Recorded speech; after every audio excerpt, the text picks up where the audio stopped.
3 poems by Lucille Clifton from her poetry book, Good Woman, which includes all 4 of her previously published poetry books, Good Times, Good News About the Earth, An Ordinary Woman, and Two-Headed Woman. So I'm excited to read for y'all. I'm going solo today, so, all right. Let's get started.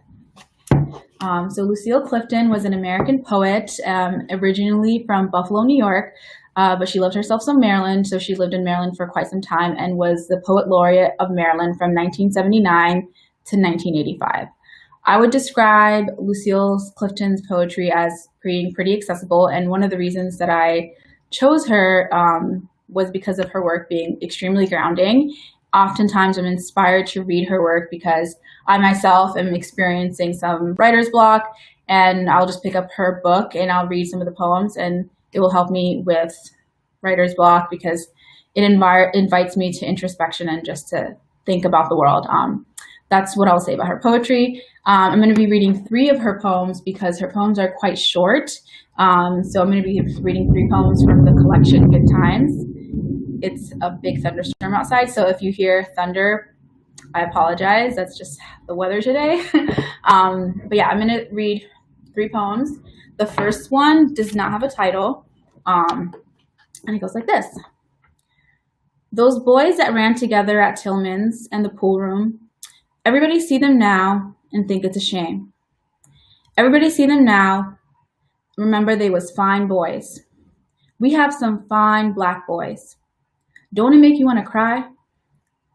I really like this poem. It's short and sweet, but it also, again, invites you to introspection. When I think of this poem, I think of young black boys in my neighborhood. I think of my nephews, my brothers, just, playing. I think of Moonlight in the beginning with the young black boys in Moonlight. And what it's really thinking about is how, you always think about these grown black men and what's going on in society and how society has failed black men, but thinking about all of them being young boys at one point, and people in the neighborhood or people just thinking it's a shame how society has often failed our young black boys. And in the end, when she says, don't it make you want to cry? I think of 2 things. I think of crying because of their beauty and their joy, but also crying because of how society is inevitably going to fail them. And that I think that is it's a very short poem, but it includes a lot. And so that's something that I really like about her poetry, and that's the reason I chose this particular poem. The next 2 poems were written after the death of Martin Luther King Jr. So Lucille had written 2 poems to reflect 2 different moods that she felt after the death of Martin Luther King. And to me, these 2 poems really exemplify a lot of how we view these tragic deaths. Sometimes we feel a sense of resignation, this is messed up, but this is the world we have to live in, and you kind of feel defeated. And other times you feel more resilient. And those 2 moods are encapsulated in these 2 poems. So the first one is called The Meeting After the Savior Gone. What we decided is you saved your own self. Everybody's so quiet, not so much sorry as resigned. We was going to try and save you, but now I guess you got to save yourselves. Even if you don't know who you are, where you've been, where you headed. And the next poem is called For the Lord. People say they have a hard time understanding how I go about my business, playing my Ray Charles, hollering at the kids. Seem like my afro cut off in some old image would show I got a long memory, and I come from a line of black women, black and going on women who got used to making it through murdered sons, who grief kept on pushing, who fried chicken, ironed, swept off the back steps, who grief kept for their still alive sons, for their sons coming, for their sons gone, just pushing. So you see the juxtaposition of these 2 poems, where one feels a sense of defeat and the other one is more of resilience. And to me, those are the 2 moods that we often face. when we experience this kind of grief. And if you think about it, MLK was assassinated in 1968. Malcolm X was assassinated in 1965.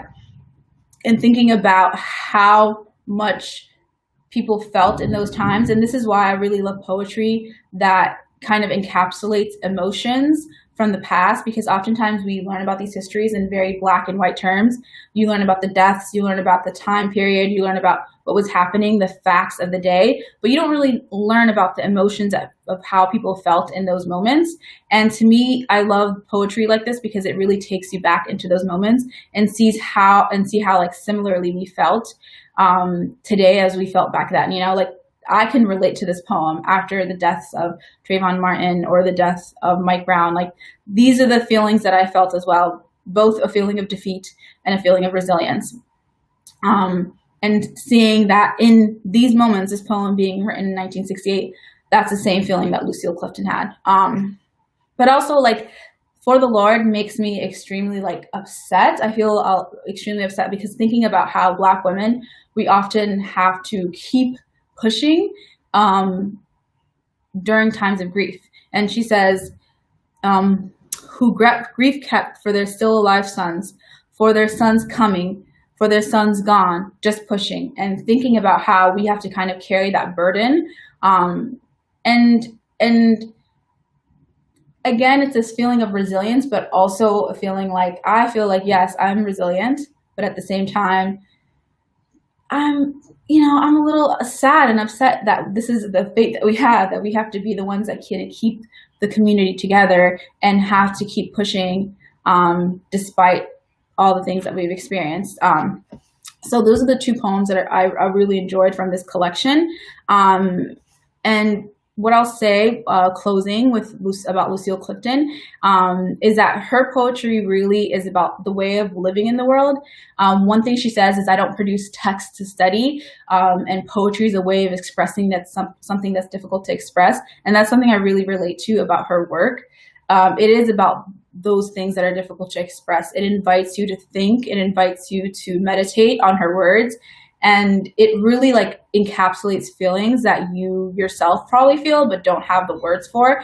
And to me, this particular poem, The Meeting After the Savior Gone, that feeling of defeat, the feeling of, I guess we're going to have to save ourselves, is a feeling that I knew I had, but I didn't have the words to fully express those. And so that's something I really enjoy about her poetry.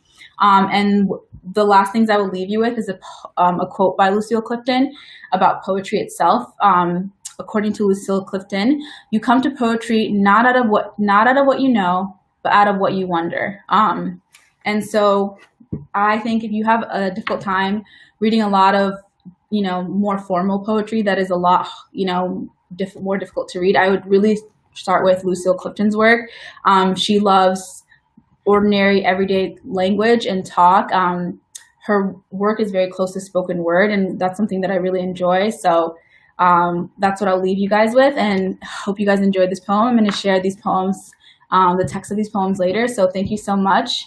And yeah, these are all from Good Woman by Lucille Clifton. Thank you.